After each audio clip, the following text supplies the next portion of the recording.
that Daphne was working on at the point she was assassinated will be familiar to those and need to be told. Corrupt payments by those in power, ministers accused of lying, shell companies in Panama to funnel dirty money, and the selling of citizenship to high bidders. These are stories that deserve to be told. But let me digress. These stories and these other stories like these can only be told if the media landscape is able to play its part in our democratic system. And at the moment, the need to publish investigative journalism is being crushed on every side. On one side is the eroding of the strength of our media institutions. The same politicians who find themselves skewered by the questions of broadcasters are the same politicians who can respond to that embarrassment by cutting funding or threatening to privatise services. Then on the other side we have the commercial companies who own much of our press. The accountants who cut newsrooms to the bone and wonder why circulation bleeds. This can't go on. What does this mean for investigative journalism? It means news institutions are running on skeleton staff. They're not able to commit journalists to long-term investigative projects. It makes editors less likely to take risks, and it means the stories that we need to know are not being told. That's only on one side of this pincer movement attacking journalists, and the other side is the massive industry that has grown up to shut fair journalism down. The massive industry of lawyers serving the interests of those who have thin skins but thick wallets. And those lawyers know that often all it takes is a letter or the threat of a letter to make an editor think twice. Why am I talking about these frivolous lawsuits here? Because at the time she died, Daphne had 48 different cases against her that had arrived. Many arrived with the postmark of London from lawyers here, from the industry here that exists to shut fair journalism down. One in-house lawyer for a media company in Scotland told me that she gets so many of these letters every year she could post the office with them. She would wallpaper the office. But most of them are empty threats. She said she can count on the fingers of one hand those that are ever followed through, because these lawyers know that the threat of it is enough to stop people asking difficult questions. Most newspaper groups can't afford those resources, or they could, but they prefer to send it on the boardroom and the shareholders. It means they don't end up publishing what they should be publishing because they can't afford to. On the other hand, most media startups can't afford expensive lawyers at all.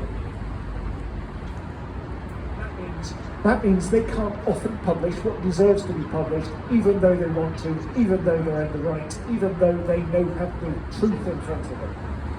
And most newspapers depend strongly on freelance journalists, but push all liability back on the freelancers and don't take any themselves, which leaves the individual journalist exposed, like Daphne was.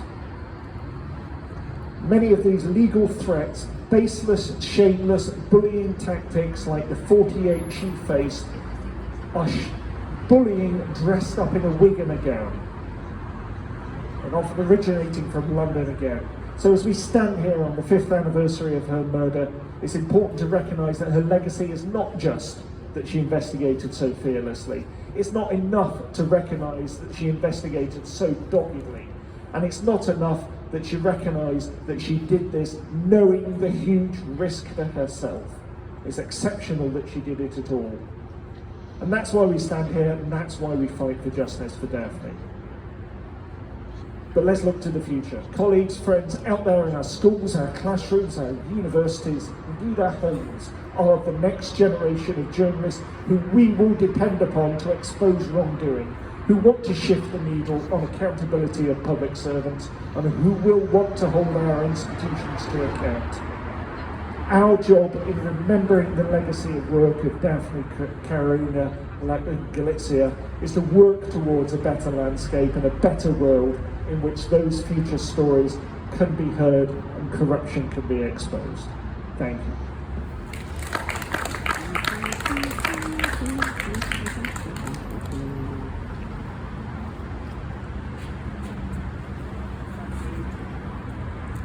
Good morning. Thank you. Thank you very much for the opportunity to say a few words tonight. I wanted to be here out of solidarity, and I wanted to just say a few things that I think were important to say. Thanks to the organisers for organising this event, to Chris White, to Lizzie from Penn and others, who understood the importance of marking the 5th anniversary of Daphne Caruana Galizia's death on this important day.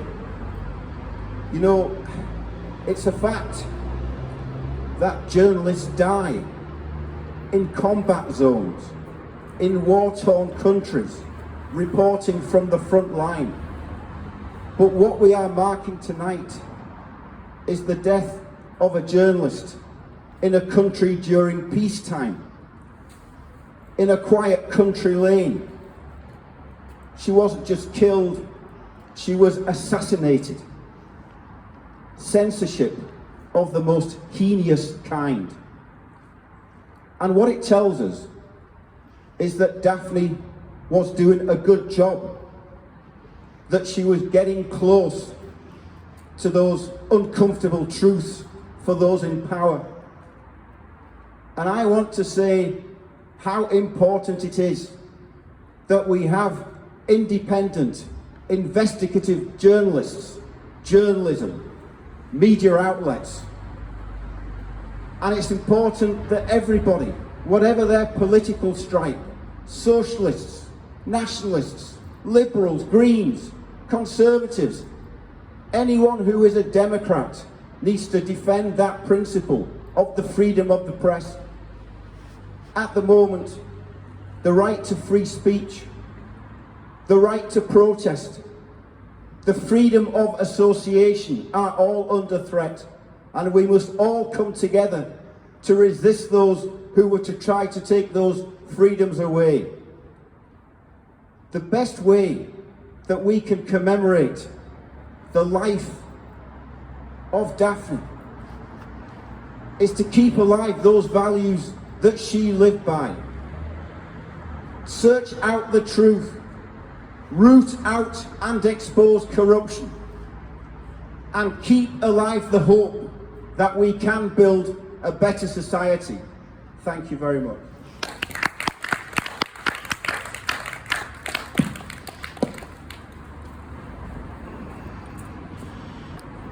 Thank you, everyone. I won't keep you long. My colleague McGowan-Lowe has spoken eloquently on behalf of the National Union of Journalists, which I'm a long-standing member of, about the international and work within the UK and Ireland that the National Union of Journalists does to try to protect journalists who are subjected to threats and to try to win justice for those who pay the highest price. And as Nick has reminded us, there are journalists here in the UK, in Northern Ireland, who have paid that price within the very, very recent past. All of us in this society know that journalism is a profession with many faces, and it's sometimes a difficult profession to love. There are those who are absolute heroes of journalism, who do what Daphne did, who face down the absolute corruption and the lies and the threats of those in power in order to tell the truth. And there are those, of course, who work in the same trade, nominally, but whose everyday job is to distort the truth in the interests of those in power. But if we take a step back from that field of struggle, from the everyday nitty-gritty of what gets said in our newspapers and of things that often make journalists one of the least loved professions, almost as low as politicians in the public estimation, and sometimes even lower. If we step back from that, then I think we can all see, as Richard has just said, that for those of us who care about democracy, for those of us who care about accountability, and for those of us who care about the rights and dignity of every citizen, nothing matters more than that we should have a free media capable of holding power to account and capable of telling the stories of those who suffer injustice and who need the support of a whole society in order to win that justice back and to move forward in the way that Richard just suggested. Daphne was one of those on the heroic side of journalism. She did all of those things and more. She not only worked, she lived. She refused to let the fear that went with the job that she did stop her from being a woman, a mother, and a worker, a journalist of tremendous power and vitality, and that vitality lives on. So I feel honoured to be here tonight to remember Daphne on the 5th anniversary of her shocking death, for which justice has still to be done. And I look forward to continuing her struggle for truth, for fine journalism in the interests of the people, and for a better world that Richard just mentioned. Thank you very much for being here tonight.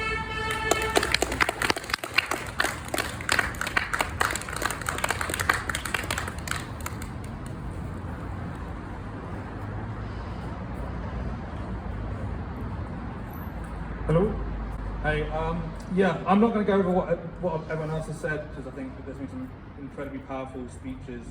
But I think one of the things that we need to remember is that 5 years, we shouldn't have to keep calling for justice after 5 years. In 5 years, we should just be remembering people's work, their life, and what they had done for journalism. But the fact that we're still fighting for justice is a shocking indictment of this Maltese system, but also the European system to protect journalists.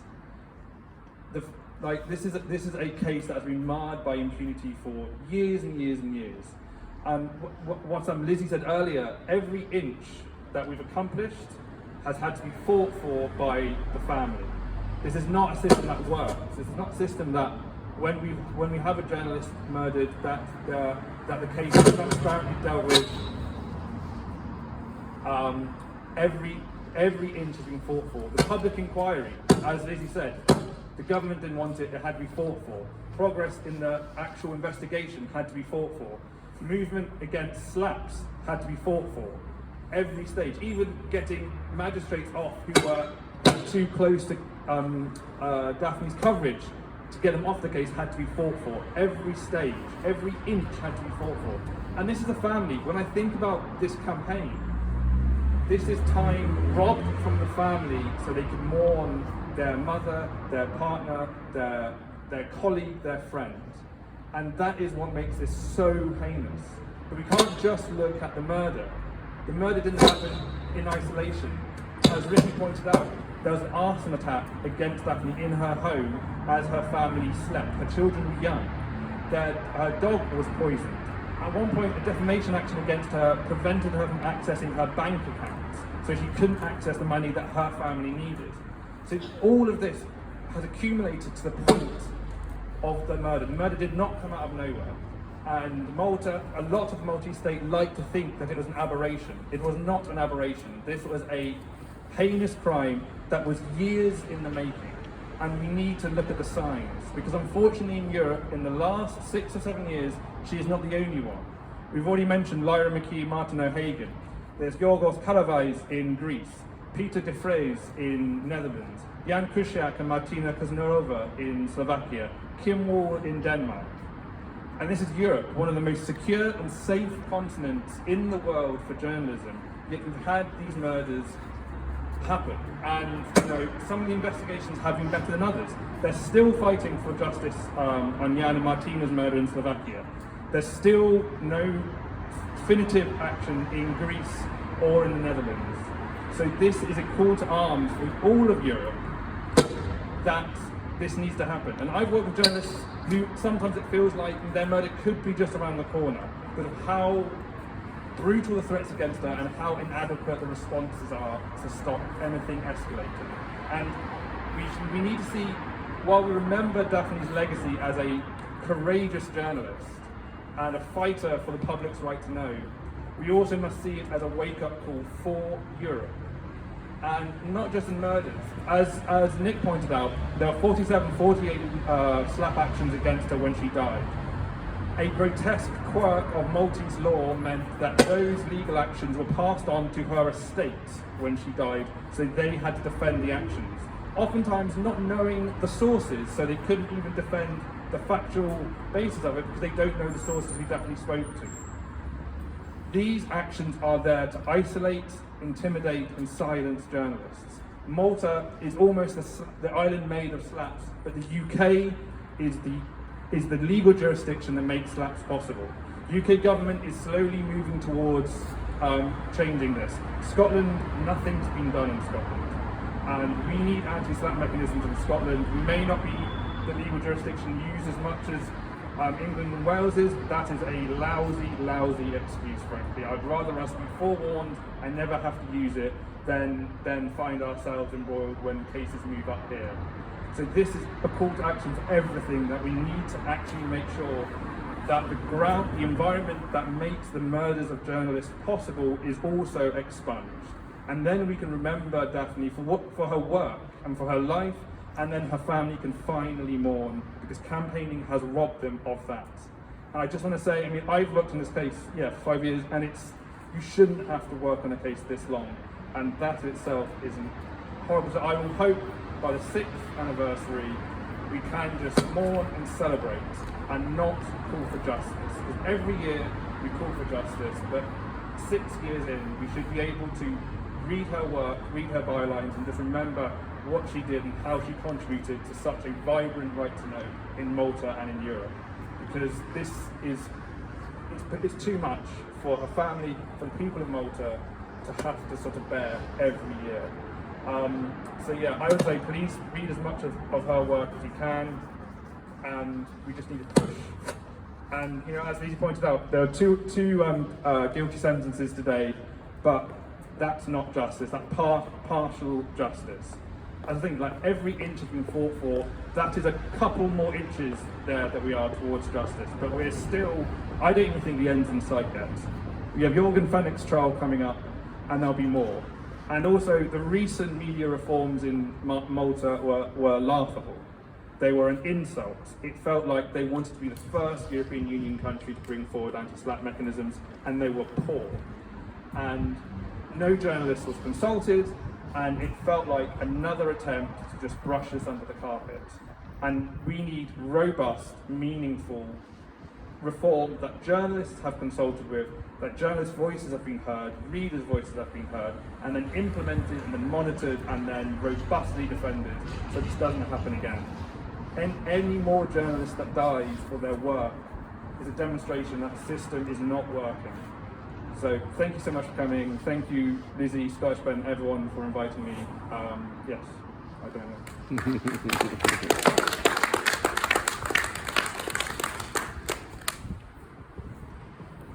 Thank you, Nick, and thank you to everybody who spoke tonight, and thank you everybody for coming. I've just got a few statements from people to read before we finish tonight. The first is from James Dornan, MSP, who would have joined us tonight but unfortunately couldn't be here. His words are these: Daphne Caruana Galizia was the best of us. A woman strong enough and brave enough to take on the vested interests that pollute so much of our politics these days. Her sacrifice must never be in vain. 2 brothers have been jailed for murdering her, but there is still more to be done. We live in extremely worrying times with authoritarian governments, even if they don't see themselves as such, holding far too much sway over our lives. We need reporters with the strength and courage of Daphne to continually shine a light on them, and it is so encouraging to see her sons continue in her footsteps. The mainstream media are not the answer any longer. Thank goodness for Byline Times, Patreon, and all the other alternative media outlets. It's all our responsibility to help in every way we can to get the truth out there. And when we do, let's do it in the memory of this wonderful woman who is a shining example to us all.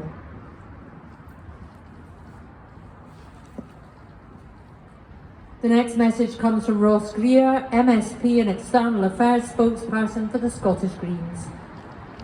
The assassination of Daphne Caruana Galizia was not only an attack on journalism, but on freedom and democracy in Europe.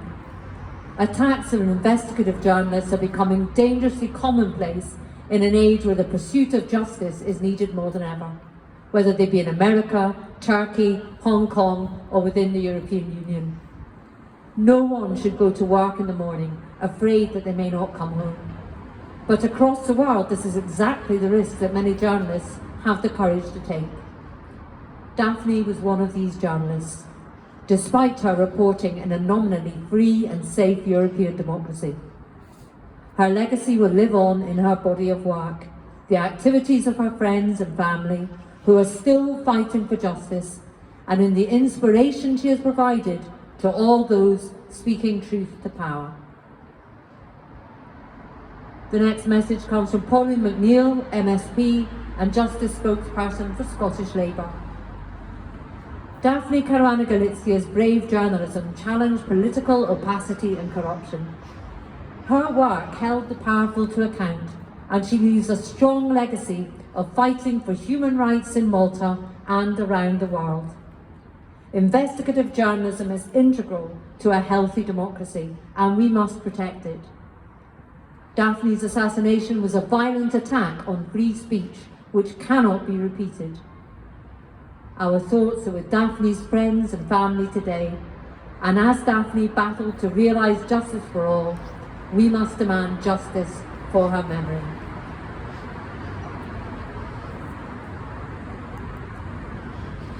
And the final statement I feel extremely privileged to read out. It comes from Roberta Metsola, the President of the European Parliament, who has been there from the start, fighting for justice. Thank you for organising this event today. That people are gathering in Scotland to honour the memory of a Maltese journalist is testament to her global reach, to how many lives she touched, and sends a powerful message of support and solidarity to all those still fighting for justice for Daphne Caruana Galizia, 5 years after she was executed in broad daylight on a quiet road outside her home. Thank you for standing up. Thank you for remembering her work and the legacy of a fiercely courageous journalist who spoke truth to power. Daphne was a tough, funny, clever writer. Her pen was sharper than most, with her ability to burst the most overinflated egos with one carefully written sentence, infuriating the bully boys. They simply could not handle that she was not afraid of them. As an investigative journalist, she changed Malta forever. But today, I also remember Daphne the mother, the daughter, the sister, the wife, the woman who stood up to the mafia and refused to back down. Journalists are the lifeblood of our democracy. They should never have to fear for their lives or be forced to waste time and money on frivolous lawsuits. This is why the European Parliament has been calling for an anti-SLAPP directive, a Daphne law to support journalists, and we will get there. Please remember her. Please remember what she lived and was killed for. And please keep standing with those demanding justice. Daphne deserves justice.